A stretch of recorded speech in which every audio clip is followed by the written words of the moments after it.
Hello everyone, welcome back to your GRE preparation with Infinity Education. So far in our previous classes, we have seen about different kind of tricks and techniques.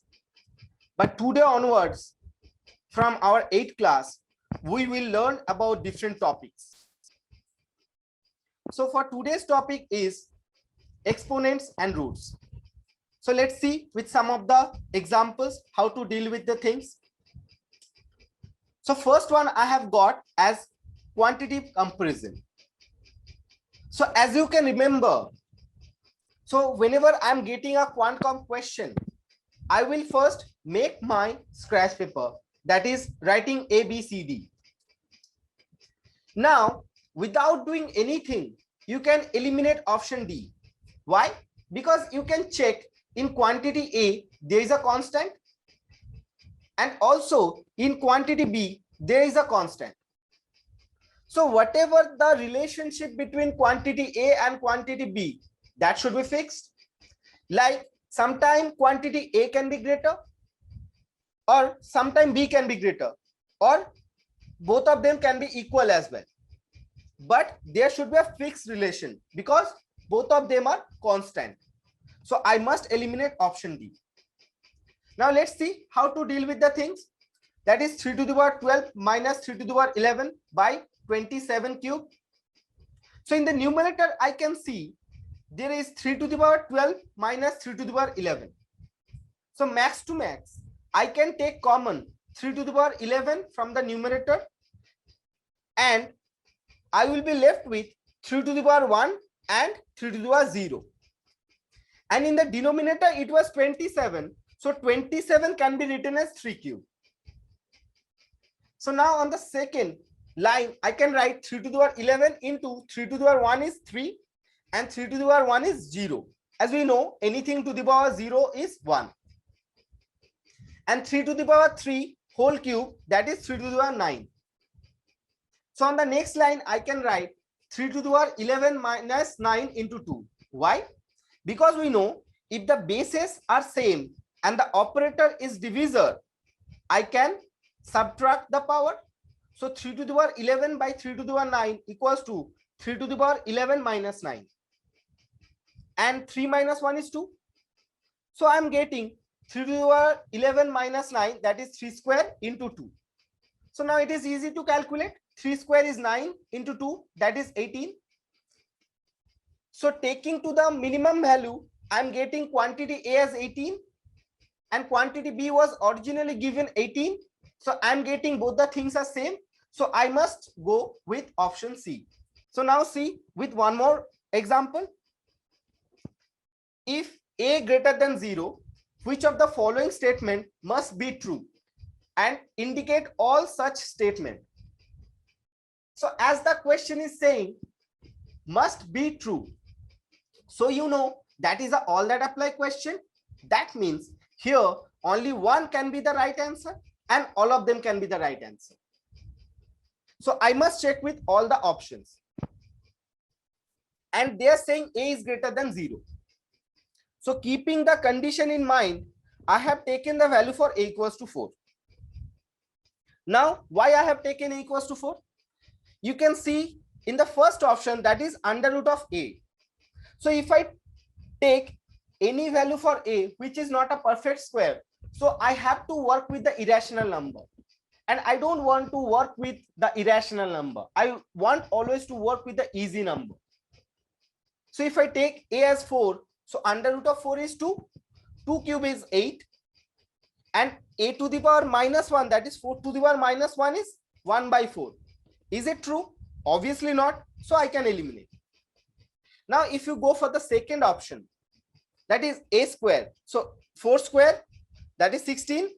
And minus A square, that is minus 4 square, that is also 16.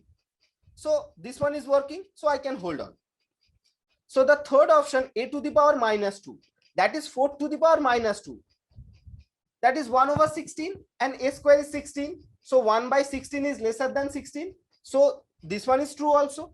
So the question is, should I stop over here? Should I not check with other number? Obviously not. I must check with other number.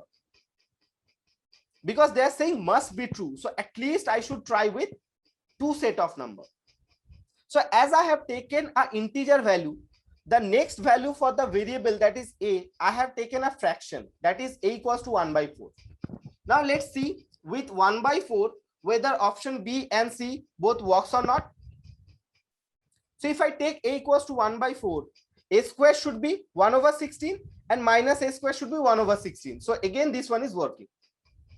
Now if I take a equals to 1 by 4, a to the power minus 2 will be 16 and a square should be 1 by 16. Now 16 is not lesser than 1 by 16. So I can eliminate option C. Now as I left with only one option, that have to be the answer to the question.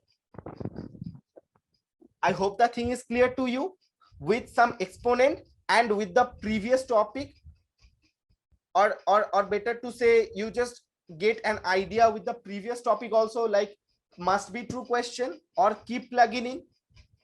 Okay, let's see with one more example. If 12 to the power 6 equals to 2 to the power p into 3 to the power q, what is the value for p plus q? So this is the different type of a question. This is what is called a numeric entry box question. Here, no options will be provided to you. You have to find out the answer to the question and you have to put the value of the answer to the question into that numeric entry box. Now let's see how can I do the question. So it is written 12 to the power 6. So I must split this 12 into the smallest prime factor. So 12 can be divided into 2 into 2 into 3. So 12 to the power 6 will be 2 into 2 into 3 whole to the power 6. So I can write 2 to the power 6 into 2 to the power 6 into 3 to the power 6. Now as we have learned, if the bases are same, power will be added up. So 2 to the power 6 into 2 to the power 6, that should be 2 to the power 6 plus 6, that is 2 to the power 12, and 3 to the power 6 is left as it is. Now if you compare with 2 to the power p into 3 to the power q, so we will get the value for p and q as 12 and 6. Now I'm having the value for p plus q as 18. I hope you are getting the first time with the numeric entry box question and also roots and exponent, so that things are clear to you. Let's see with one more example. If under root of 8 by under root of 20 into under root of 2 by under root of c equals to 2 by 5, then what is the value of c? Now you can do the question using the cross multiplication, but in GRE actually they check your logical abilities. Now let's see with logical way how can I solve the question. So if you look carefully on the right side of the equation, it is given as 2 by 5. So 2 and 5 both are integer. So if on the right side of the equation I'm having an integer by an integer, so on the left side, if I get integer on the numerator, I should have integer on the denominator.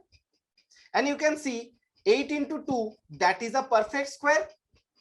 So that means on the left side of the denominator, it have to have a perfect square. That means 20 into c have to be a perfect square. Now let me see the options one by one out of A, B, C, D, E. So if I take the option A as 5, so 20 into 5, yes, it is a perfect square, that's 100. So I can hold on. Then option B is 10. So 20 into 10, that is 200. That is not a perfect square, so I can eliminate. So option C is 25. So 20 into 25, that is 500. 500 is not a perfect square, so I can eliminate. And option D is 36. So 20 into 36 is 720. That is also not a perfect square, I can eliminate. And option E is 100. So 20 into 100 is 2000. So that is also not a perfect square. So A should be the answer to the question. So I know you could have done the question using just the cross multiplication. But I have done the question, use some sense without doing so much of calculation. I hope the thing is clear. Let's see with one more and last question for the day. If 2 to the power c plus 2 to the power c plus 2 to the power c plus 2 to the power c equals to 2 to the power 2 whole to the power 7, then what is the value of c? So now if you rewrite the equation like this, so I'm getting 2 to the power c 4 times. So I can write this as 4 into 2 to the power c equals to 2 to the power of 14. Why? As we know, the power gets multiplied. So this 4 into 2 to the power c, I can rewrite as 2 square into 2 to the power c equals to 2 to the power 14. Why? Because 4 equals to 2 square. So as we know, if the bases are same, power will be added. So 2 square into 2 to the power c should be 2 to the power 2 plus c equals to 2 to the power 14. Now, we also know if the bases are same, so the power have to be the same. So 2 plus c should be 14. So I am getting the value for c equals to 12. So D is the answer to the question. So by doing 5 questions from roots and exponent, I hope the concept of roots and exponent is clear to you. By any chance, if you have any doubt at any point of the slides, or if you're practicing any question, if you have any doubt, you can always reach out to me in the comment section of this video. I hope all good. So thank you everyone and happy learning.